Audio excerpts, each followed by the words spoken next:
நம்பினோர் கெடுவதில்லை. இது 4 மறை தீர்ப்பு. நம்பினோர் கெடுவதில்லை 4 மறை தீர்ப்பு. இப்படி பொதுவாக சொல்வது வழக்கம்.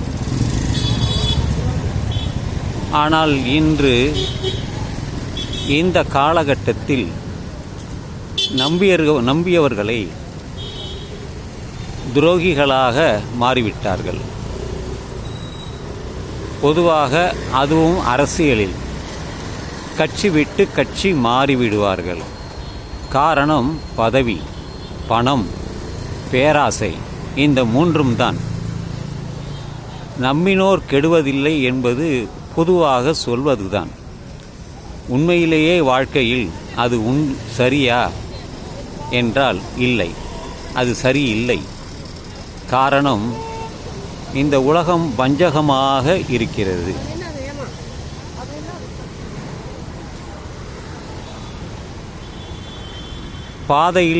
பாதையிலேயே விட்டுவிட்டு அவர்கள் போய்விடுவார்கள். அவர்கள் வழி, தன் வழி, தனி வழி என்று அவர்கள் போய்விடுவார்கள். ஒருவரை நம்பியும் மற்றொருவர்கள் போக முடியாது. காரணம், ஒவ்வொருத்தருக்கும் ஒவ்வொரு விதமான கொள்கைகள் உண்டு, பாதைகள் உண்டு, வேலை உண்டு. ஆதலினால் ஒருவரை பின்தொடர்ந்து போவது எப்பொழுதுமே ஆபத்து. அவர்களை நம்பி எந்த காரியத்தையும் நாம் இறங்கக்கூடாது. நமக்கு எது தெரியுமோ அவ்வழியில் நாம் செல்ல வேண்டும். அதுதான் உண்மை. பிறரை நம்பி போவது நட்டாற்றில் இறக்கி விடுவது போன்று ஆபத்தை விளைவிக்கக்கூடியது. எனவே நம்பினோர் கெடுவதில்லை 4 மறை தீர்ப்பு என்பது உண்மை அல்ல. அந்த 4 மறை என்பது என்ன? ரிக், யஜுர், சாம, அதர்வன. இதுதான் ஆதி காலத்தில் அவர்கள் சொன்ன வேதங்கள். அந்த வேதங்கள் தற்பொழுதெல்லாம் உண்மையாக மாறிவிட்டது. இவற்றை வேதங்களை எதிர்த்தவர்கள்தான் சனாதனிகள் அல்ல. இந்த பௌத்தமும் சமணமும் தான் இவர்களுக்கு எதிராக வந்தவர்கள். பௌத்தம், சமணம் வேதங்களை எதிர்த்தார்கள். சார்வாகர்கள் அவர்களும் எதிர்த்தார்கள். ஏன் இவர்கள் எதிர்த்தார்கள் என்றால், அவர்கள் பொய்யர்கள்.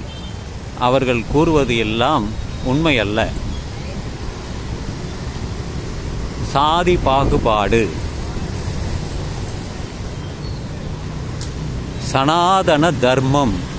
சனாதனம் என்றாலே மாறாதது என்று பொருள். எல்லாமே மாறி வருவதுதான் தற்பொழுது உலகம். ஒரு 1000 வருடங்களுக்கு முன்பு இருந்தது தற்பொழுது மாறிவிட்டது. அதனால்தான் மாற்றம் என்பதே நிலையானது என்று கௌதம புத்தர் சொன்னார். இப்பொழுது உங்களுக்கு விளங்கும், மாறாதது என்று எதுவுமே இல்லை, மாறிக்கொண்டே இருக்கும். அதற்கு உதாரணமாக ஒரு நதியை சொல்வார்கள். இப்பொழுது பார்க்கக்கூடிய அந்த ஆற்று நீரானது வேறு இடத்திற்கு அது நகர்ந்து போய்விடும். அதே இடத்தில் ஆறு, அந்த நீர் நிற்காது, அது நகர்ந்து கொண்டே இருக்கும். ஆதலினால் சனாதன தர்மம் என்பதெல்லாம் ஒரு பொய் கூற்று, அது உண்மை அல்ல. எனவே நம்பினோர் கெடுவதில்லை 4 மறை தீர்ப்பு என்பது தவறு, முற்றிலும் அது தவறு. நம் வழி எதுவென்று நாமே தேடி தீர்மானித்து அவ்வழியாக நாம் பயணிக்க வேண்டும். மற்றவர்களுடைய ஆலோசனைகளை கேட்டுக்கொள்ளலாம், தவறில்லை. ஆனால் முடிவெடுக்கும் அந்த திறன் நம்மிடம் இருக்க வேண்டும். நம்முடைய அறிவு, பகுத்தறிவு, அனுபவங்கள் இவைகள் நமக்கு நிச்சயமாக உதவும் என்பதை சொல்லி இந்த இரவு நள்ளிரவாகட்டும் நண்பர்களே என்று இந்த பதிவை நான் நிறைவு செய்கிறேன். நான் தற்பொழுது சிவ இளங்கோ சாலையில் பெரியார் நகரில் இருந்து தான் நான் பேசுகிறேன். இந்த இரவு நள்ளிரவாகட்டும் நண்பர்களே.